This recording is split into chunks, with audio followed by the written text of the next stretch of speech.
Ladies and gentlemen, this is the most listened radio app. Shy Radio.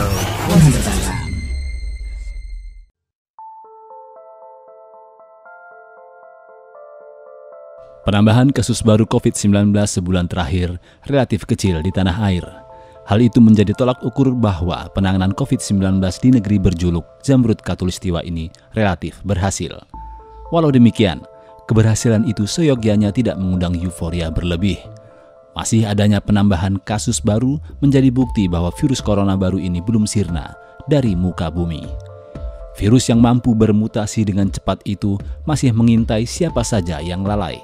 Penerapan protokol kesehatan 5M dengan ketat harus menjadi pola hidup masyarakat di era kebiasaan baru. Hingga kini, protokol kesehatan masih menjadi cara ampuh, murah, dan jitu untuk melindungi diri dari bahaya virus corona baru. Meski capaian vaksinasi, belum ada satupun vaksin dengan efikasi 100%. Vaksin sangat penting, tetapi penerapan protokol kesehatan tidak kalah penting. Masih melekat dalam ingatan, kasus berebut tabung oksigen hingga berujung perkelahian sesama warga. Bahkan angka kematian pun meledak. Mutasi varian Delta menjadi penyebabnya. Musim libur Agustus 2020 mengakibatkan terjadi kenaikan kasus hingga 119% dan tingkat kematian mingguan meningkat mencapai 57%. Libur panjang Oktober-November 2020 menyebabkan terjadinya kenaikan kasus hingga 95% dan kenaikan tingkat kematian mingguan mencapai 75%. Mei-Juni lalu, kita menanggung tsunami COVID-19 akibat paduan faktor varian Delta dan protokol kesehatan yang terabaikan selama libur panjang Idul Fitri. Oleh sebab itu, menjelang libur panjang, Natal dan Tahun Baru, sangat wajar jika segala potensi kembalinya badai COVID-19 harus ditutup. Ancamannya bukan hanya isapan jempol belaka. Sejumlah negara seperti Inggris dan tetangga kita Singapura mengalami kenaikan kasus harian. Salah satu faktornya ialah varian baru Omicron, termasuk juga varian R1 yang berasal dari Amerika Serikat. Betul bahwa lonjakan kasus itu tidak berujung pada angka kematian yang tinggi, tetapi tetap bahayanya tidak bisa dianggap sepele. Terlebih dari penelitian di Jepang, varian R1 tersebut terbukti mampu melewati antibodi hasil 2 kali vaksinasi. Berarti, varian itu memiliki kemampuan bertahan yang tinggi meski tingkat penularan dan keparahannya tidak sekejam varian Delta. Belum lagi temuan kasus Omicron di sejumlah negara tetangga yang berpotensi masuk dan menjangkiti warga.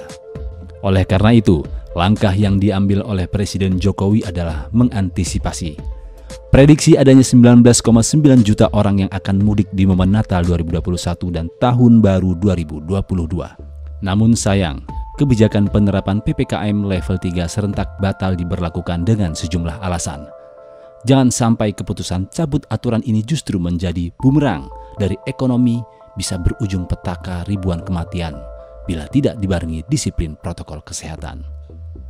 Belum ada negara lain seperti di Eropa yang bisa mengakui bahwa negaranya telah maksimal mengendalikan pandemik akibat persebaran virus yang masih ada dan nyata. Meski PPKM level 3 dibatalkan, pembatasan mobilitas dengan penerapan prokes 5M secara ketat harus tetap dilakukan.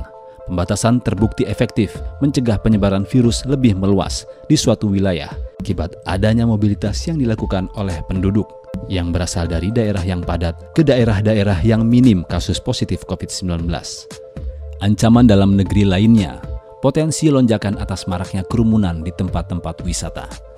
Cuaca ekstrim sejatinya menjadi pengingat agar tidak dulu berlibur keluar rumah. Tunda dulu keinginan. Pertama, agar tidak menjadi malapetaka. Bukan hanya karena cuaca ekstrim, melainkan juga sebagai upaya mencegah tangkal pandemi. Kekhawatiran saat ini tidak hanya ancaman munculnya gelombang ketiga, tetapi juga ancaman penyebaran Omicron yang sudah menyerang banyak negara. Deska Gumarsam melaporkan untuk Shy Radio 100 FM.